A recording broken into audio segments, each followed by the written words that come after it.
if you make an X through Virginia, that's Nelson County, right at the eastern slope of the Blue Ridge. In our side of the county, there was just one family doctor, Doc Gamble. There was another family doctor in the northern part of the county. But Doc Gamble was retiring, and so that was the impetus for getting the community health center going.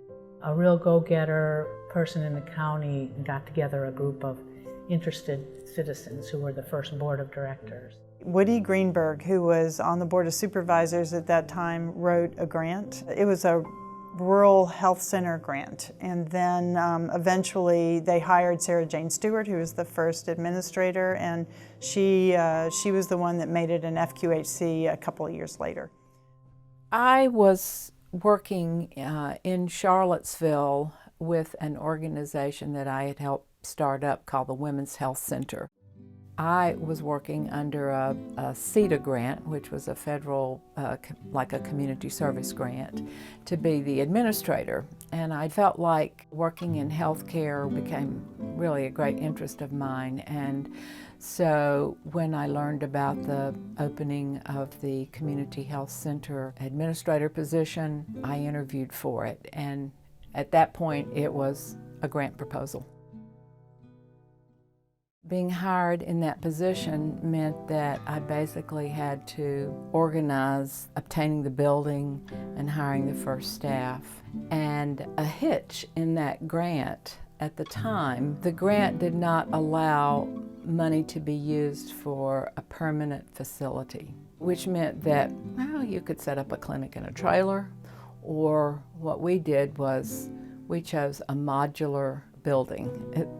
It's kind of a loophole effect, if you will, but a modular building is considered like a trailer because it can be picked up and moved, but you set it on a foundation. Of course, first we had to determine the location, and we were able to pick a site on Route 29, the major thoroughfare between Charlottesville and Lynchburg, and it's about halfway. So we were able to purchase this modular unit.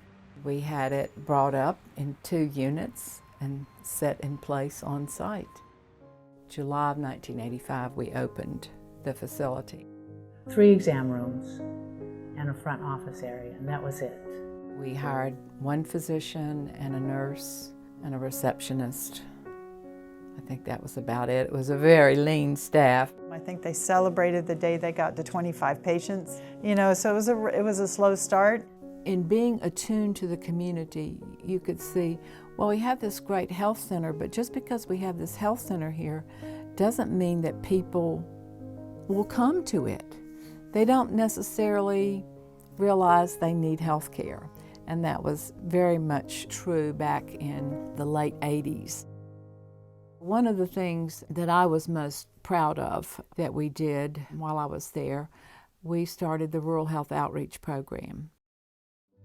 I wrote a proposal to set up a team of 3. It was a nurse practitioner, a nurse's aide, and then I called it a community organizer. It was the administrative position of the Rural Health Outreach team. And we got a 3-year grant to start this program, which is still going today. So I'm very proud to say that I hired Peggy Whitehead, who later became the executive director of Blue Ridge Medical Center. She was the community organizer. Melanie Smith was the nurse practitioner, and Regina Cash was our nurse's aide, and she knew all the locals and was just a wonderful asset to the program. And so we had a great team. This is Regina Cash and Melanie Smith and myself with dark brown hair and big glasses. And this car was donated to us by a student working at Blue Ridge Medical Center. And while she was here, she got accepted at Case Western, and she donated her little Honda to us. So. The outreach team would go out and have what we called health depots, where the nurse practitioner would check blood sugars and blood pressure and just have conversations with people and try to get them connected to a medical home. We went around Nelson County and set up at country stores and churches and rescue squads and just invite people in for free checks like blood pressures, blood sugars, and cholesterol checks. And Regina Cash would do the finger sticks and the blood checks, and then Melanie would interpret them, and my job at those events was just to register people and talk to them and, just in generally be friendly and welcoming. And so that developed into new grants, and that's when I started really writing grants, was for RHOP as a community organizer. And Melanie was the one who identified sort of the health culture in Nelson County as, if I can work, then I'm well, and I'm not going to the doctor or make any healthcare connections because A, I can't afford it, and B, I need to go to work, so I don't need to do preventive care.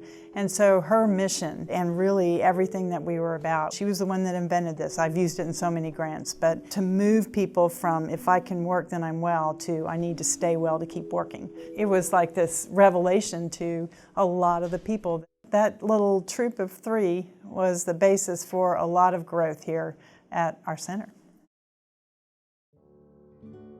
I came in towards the end of '94, and I was there until the middle of 2000.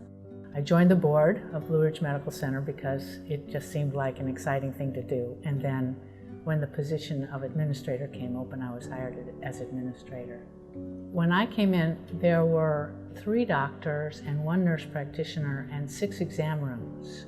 We would schedule 3 providers at a time, each operating out of 2 exam rooms. So you can imagine it was cramped, waiting times were long, and that's when I knew we were going to have to speed things up or just become a satellite of somewhere else. We didn't want to lose that local control. We really wanted to save the medical center. So we engaged in a capital campaign, and we ended up doubling the size of our building and renovating the little, which was now a triple wide, renovating that space. We added 3 exam rooms, we had an x-ray suite and added space for a pharmacy, and we did a lot of things for the building.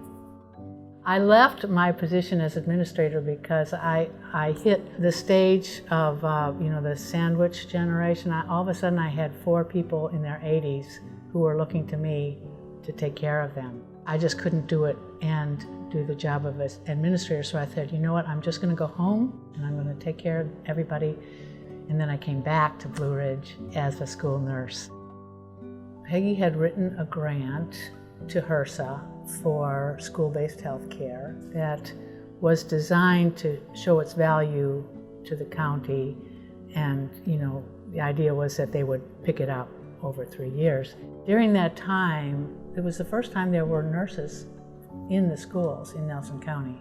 The county did pick it up, but they picked it up at half of the amount. Well, it turned out that was just enough to put an RN in each of the 4 schools, and that's what we have today. Because we're rural, we can't just call a parent and say, would you please pick up your child or take them to the doctor. Half the people in Nelson County leave the county every day to go to work. So they may be an hour away to begin with. They may have carpooled. They may have a certain amount budgeted for gas, or they may just not have a car available. So to ask a parent to come and pick up their child, you better have pretty good assessment skills. It takes the level of an RN to really make those decisions. I'm working with that program. It's been really invaluable for the schools. I've been at Blue Ridge Medical Center for 26 years. I started out with our rural health outreach program and eventually moved into a program management role with our RHOP team. And then as the program got bigger, I was doing grant writing and program management, and it needed to be 2 positions. And so I asked the administrator at that time, whose name was Butch Ladoyan, if I could separate those positions. He said, which one do you want to do? And I thought about it, and I finally said the grant writing. So we hired Debbie Williams to do the program management, and I took on a position as the development officer for Blue Ridge Medical Center, and that was in probably January, February 2004. And then Butch left the center in August of that year, and so the board made me the interim director. Then I had to make a decision about whether to apply for the permanent position, and I did that. And so in, I guess, probably December of 2004, became the official administrator. We were outgrowing what was then an 8,000 square foot building, and so in 2010 we got the FIP grant, and that was a huge, we were already in a capital campaign, we already had drawings, and so that term shovel ready, we were there. And when the opportunity came to apply for funding through the ERA funding, it was Recovery Act funding, during President Obama's tenure, and it was the Facilities Improvement Program money that enabled us to build this new 26,000 square foot building. Back in the late 80s, community health centers, while they saw the needs that were there in dental and behavioral health, for instance, they were only required that you have a way to refer a patient, and that wasn't always even there. When we first got started, primary care was pretty much family practice, and all of the providers were family practice. Eventually, we added pediatrics. After pediatrics, we added behavioral health and dentistry and pharmacy. So now we've got a real comprehensive array of services.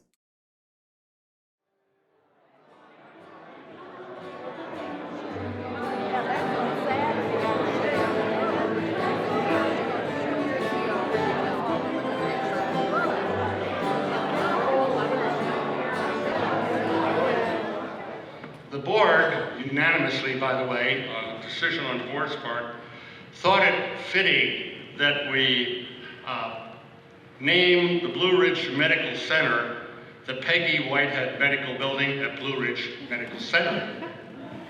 Congratulations. I'm blown away by that incredible honor, and really it's so about all of you, and that's the reason this all happened. So I'm honored, so, and humbled by that. I'm excited to go forward with Blue Ridge Medical Center and forward with this community. So thank you so much. I'm pretty excited to get to do what I really like to do most, and that's just look at the opportunities there are for new programs and new things, and then write grants to support them. I'm looking forward to being able to do that unencumbered with all of the daily stresses of running a health center. So I'm happy to hand that part off to Randy Pirtle, who's going to be doing a great job. He comes to us with a lot of great experience and a lot of wisdom. To see something that you start stabilize and institutionalize in a much more permanent way, to see that little seed grow. One of my favorite sayings is, "He who sees things from the beginning has the best view," and that's the way I feel.